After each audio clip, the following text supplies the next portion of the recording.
الرسالة اللي هتسمعوها دي كانت آخر رسالة صوتية بصوت سيف الإسلام القذافي.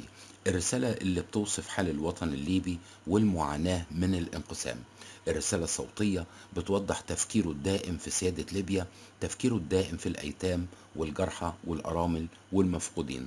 صديقه اللي نشر الرسالة بيقول: لا تخذلوه فلم يخذلكم يوما.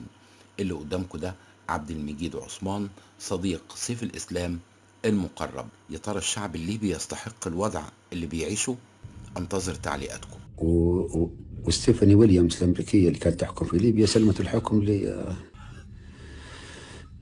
لمرأة أمريكية اسمها ستيفاني، حتى هي أمريكية.